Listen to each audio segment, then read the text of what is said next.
Hi అండి అందరికీనా. ఆడదాని జీవితం అంటాం. ఆడదే కాదండి, కొన్ని మగవాళ్ళ జీవితాలు కూడా ఎన్ని ఎదురు దెబ్బలు తిన్నా, కష్టాలు పడినా, బాధలు అనుభవిస్తున్నా ఇంకా ఇంకా మంచి రోజుల కోసం ఎదురు చూస్తున్న జీవులు, ప్రాణాలు ఎన్నో ఉన్నాయి కదండి.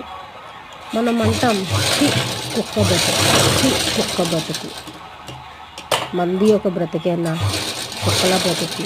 కానీ అర్థం కానిది ఏమిటంటే, మనం వేసి ఒక్క ఎంగిలి ముద్ద, అంటే మనకి ఎక్కువైపోయిన తర్వాత మనం పారేసి ఒక ఎంగిలి ముద్దని మనం కుక్కకేస్తే అది విశ్వాసంగా మన ఇంటి చుట్టూ, మన దరిదాపులకి ఏ వ్యక్తిని, ఏ గాలిని, ఏ ధూళిని రానివ్వకుండా, కంటి మీద కునుకు లేకుండా కాపాడుతుంది.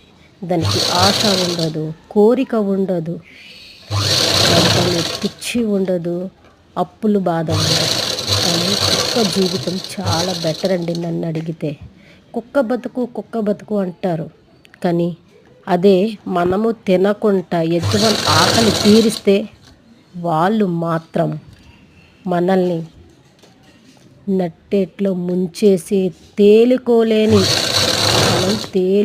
దెబ్బ కొట్టిపోతారు. అవునంటారా, కాదంటారా? నువ్వు బ్రతికేవలే పశువులాగా అని, కానీ ఆ పశువే మంచిదండి, ఎవ్వరికి ద్రోహం చేయదు. దాన్ని బట్టి ఏదో ఒక ఆదాయమే తప్ప, లేకపోతే దాన్ని బట్టి ఏదో ఒకటి మనం నేర్చుకోవాలండి. వాటికి కుళ్ళి, ద్వేషం, కపటం ఏమీ ఉండవు. స్వచ్ఛమైన మనసుతో ఉంటే తింటాయి, లేకపోతే ఉంటాయి. కానీ ఎవరి ఆస్తిని, ఎవరి మంచిని, చెడుని అవి ఎప్పుడు నాశనం అవ్వాలని కోరుకోవు. మనిషి మాత్రం మృగం. అది ఆడది అవ్వచ్చు, మగవాళ్ళు అవ్వచ్చు.